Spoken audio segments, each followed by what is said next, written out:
ഈ പാപം ഇരിക്കുന്ന ഹൃദയത്തിലാണ്. ഈ ഹൃദയത്തിൽ പാപം വെച്ചുകൊണ്ട് മദ്യപാനം, ലഹരിയും ലഹരിപദാർത്ഥവും ഉപയോഗിച്ചുകൊണ്ട് മോശമായ പ്രവൃത്തികൾ ഇന്ന് മനുഷ്യൻ ചെയ്തുകൊണ്ടിരിക്കുന്നു.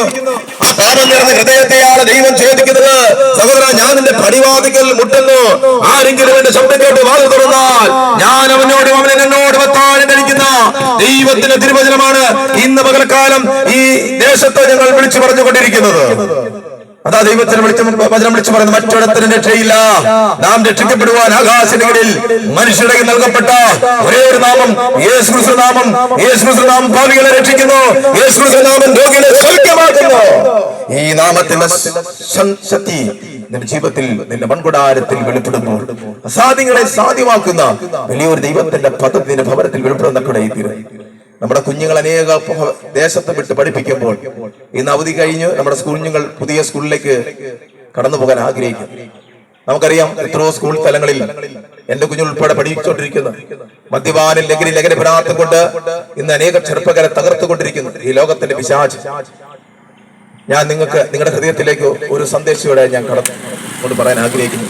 നിങ്ങൾ കൊല്ലത്ത് കടന്നുപോയപ്പോൾ കൊല്ലത്തൊരു ദേശത്ത് ഒരു സഹോദരി ഞങ്ങളോട് പറഞ്ഞ ഒരു സാക്ഷി ഞാൻ നിങ്ങളോട് പങ്കുവെക്കാൻ ആഗ്രഹിക്കുന്നു. ആ സാക്ഷി ഞാൻ കടമെടുത്ത് നിങ്ങളോട് പറയുവാണ്.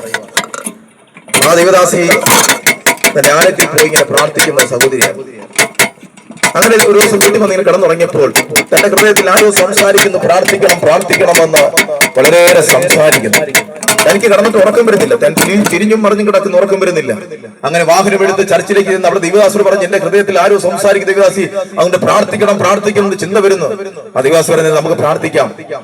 അവര് ആലയത്തിനകത്ത് കഥടച്ചു മണിക്കൂറോളം പ്രാർത്ഥിച്ചപ്പോൾ ഒരു ഫോൺ കോൾ വരുന്നു. തന്റെ ഏകനായ മകൻ ഈ മാതാവിനെ വിളിക്കുക. സംഭവം എന്താ നിങ്ങൾ ശ്രദ്ധിച്ച് കേൾക്കണം കേട്ടോ. തന്റെ മകനെ കന്യാകുമാരി ദേശത്ത് എഞ്ചിനീയറിംഗ് വേണ്ടി പഠിപ്പിക്കാൻ ഈ മാതാവ് വിട്ടിരിക്കുക. 10 ദിവസം അവധിക്ക് വേണ്ടി അവൻ നാട്ടിലേക്ക് വരുവാൻ തയ്യാറായി. അങ്ങനെ അവന്റെ കൂട്ടുകാർ കാറിനകത്ത് വരാൻ വേണ്ടി കാറിനകത്ത് വന്നിരുന്നപ്പോൾ അവന്റെ ബാഗ് എടുക്കാൻ മറന്നുപോയി. ഇതൊക്കെ ദൈവത്തിന്റെ പദ്ധതിയാണ്. ആ ബാഗ് എടുക്കാൻ വേണ്ടി തിരിച്ചവൻ ഹോസ്റ്റലിലേക്ക് ഓടിച്ചെന്ന് ബാഗ് എടുത്തുകൊണ്ട് തിരികെ വന്നപ്പോൾ ആ കാറിനകത്ത് കൂട്ടുകാർ നിറഞ്ഞിരിക്കുന്നു. ഇവനിരിക്കാൻ സ്ഥലമില്ല. ഇവൻ പറഞ്ഞു, നിങ്ങൾ ഒരു കാര്യം ചെയ്യും, നിങ്ങൾ കാറിനകത്ത് പോയിക്കോ, ഞാൻ ബസ്സിന് വരാം. അവരാകെ പറഞ്ഞു, അല്ലല്ല നീ വന്നാ പറ്റത്തുള്ളൂ. അവൻ പറഞ്ഞു, അവൻ ആകുന്ന പറഞ്ഞു, ഞാൻ വരുന്നില്ല, ഞാൻ ബസ്സിന് വരാം. അവൻ ബസ്സിന് വന്നു. ആ ബസ്സിന് വന്നാൽ കാഴ്ച എന്താണെന്നറിയാമോ? ഈ കാറ് തിരുവനന്തപുരം വെഞ്ഞാറ് നമ്മുടെ ദേശത്ത് വെച്ച് ഒരു വാഹനമായി കൂട്ടിയിടിച്ച് ആ വാഹനം ദാരുണമായി തകർത്തരിപ്പണമായി. ആ വാഹനത്തിന് പിന്നിൽ 2 ചെറുപ്പക്കാർ ഈ ലോകത്തെന്തും മാറ്റപ്പെട്ടു പോയി. അന്ന് രാത്രി ആ മാതാവിനോട് ദൈവം സംസാരിച്ചു, പ്രാർത്ഥിക്കണം. ആർക്ക് വേണ്ടി? തന്റെ ഏകനായ മകന് വേണ്ടി പ്രാർത്ഥിക്കുവാൻ ആ മാതാവ് മുടങ്ങാലും മുടക്കിയപ്പോൾ അസാധ്യങ്ങളെ സാധ്യമാക്കുന്ന ദൈവത്തിന്റെ പദ്ധതി ആ മകന്റെ മൺകുടാരത്തിൽ വെളിപ്പെടുന്ന കൂടെ തീർന്നു. ആ മകനെ പൂർണ്ണ ജീവനോട് യഹോവയുടെ പ്രവൃത്തിയെ വർണ്ണിപ്പാനോ ആയുസ്സുമാരെയും കൊടുത്ത് ഞാൻ പലപ്പോഴും ഞാൻ പറയുന്നത് എന്താണ്? നമ്മുടെ പ്രാർത്ഥന നമ്മൾ ആർക്ക് വേണ്ടി? നമ്മുടെ തലമുറയ്ക്ക് വേണ്ടി പ്രാർത്ഥിക്കണം. വല്ലാത്തൊരു ലോകത്തിലാണ് നമ്മുടെ തലമുറ കടന്നുപോയിക്കൊണ്ടിരിക്കുന്നത്. മദ്യപാനം, ലഹരി പദാർത്ഥങ്ങൾ, മോശമായ പ്രവൃത്തികൾ നമ്മുടെ കുഞ്ഞുങ്ങൾ അകപ്പെട്ടുകൊണ്ടിരിക്കുന്നു. എന്താണ്? പണ്ട് നാളുകളിൽ മാതാപിതാക്കളെ ഭയപ്പെട്ട് ജീവിക്കുന്ന ഒരു തലമുറയുണ്ടായിരുന്നു. ഇന്ന് നേരെ തിരിച്ചാണ്. മക്കളെ ഭയപ്പെട്ട് ജീവിക്കുന്ന തലമുറകൾ, മക്കളെ ഭയപ്പെട്ട് ജീവിക്കുന്ന മാതാപിതാക്കൾ. കാലത്ര മാറിയിരിക്കുന്നു. ലോകത്തിന്റെ മോഹങ്ങളിൽ കുഞ്ഞുങ്ങളായിപ്പിരിക്കുന്നു. ദൈവത്തെ ഭയമില്ല, മനുഷ്യന് സംഖ്യമില്ല, മനുഷ്യൻ സ്വശ്രേഖയായി മാറിക്കൊണ്ടിരിക്കുന്നു. പലവിധമായ അനർത്ഥങ്ങൾ കൊണ്ട് നമ്മുടെ അനേക കുഞ്ഞുങ്ങൾ ലോകത്തിൽ നിന്ന് മാറ്റപ്പെട്ടുകൊണ്ടിരിക്കുന്നു.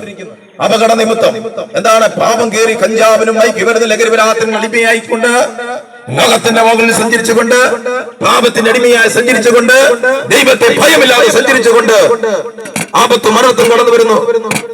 അപ്പോൾ നമ്മൾ ദൈവത്തെ കുറ്റം പറഞ്ഞിട്ട് കാര്യമുണ്ടോ? ദൈവം പറഞ്ഞു, നിന്റെ ഹൃദയം യേശുവിലേക്ക് പകരുക. നമ്മൾ നമ്മുടെ കുഞ്ഞുങ്ങൾക്ക് വേണ്ടി പ്രാർത്ഥിക്കണം. നമ്മുടെ കുഞ്ഞുങ്ങൾ തെറ്റായ വഴിക്ക് കടന്നുപോയിക്കൊണ്ടിരിക്കുന്നു. പാപം നിറഞ്ഞിരിക്കുന്നു. ഇന്ന് അനേക കുഞ്ഞുങ്ങളെ ലഹരി മാഫിയ പിടിച്ചുകൊണ്ടിരിക്കുന്നു. എന്താണ്? അവര് ദൈവത്തിന്റെ ശബ്ദം കേൾക്കാൻ കഴിയാതെ അവരെ കണ്ണുകളെ കുരുടാക്കി വെച്ചിരിക്കുന്നു. കുരുട്ട് കണ്ണുകളെ തുറപ്പം തക്കണം.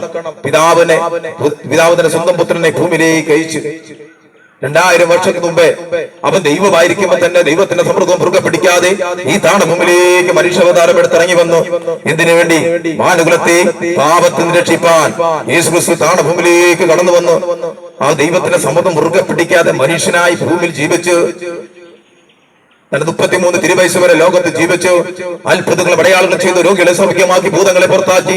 അവരെ വചനം കേട്ടവരെല്ലാം മാനസാന്തരപ്പെട്ട് യേശു തമ്പുരാൻ കടന്നുപോയ പുരുഷാര നടികളൊക്കെ ദൈവത്തിന്റെ പ്രവൃത്തി. അവന്റെ കൂടെ അനേക ജനങ്ങൾ ഒഴുകുന്നൊക്കെ ഇവിടെയായി തീരുന്നു.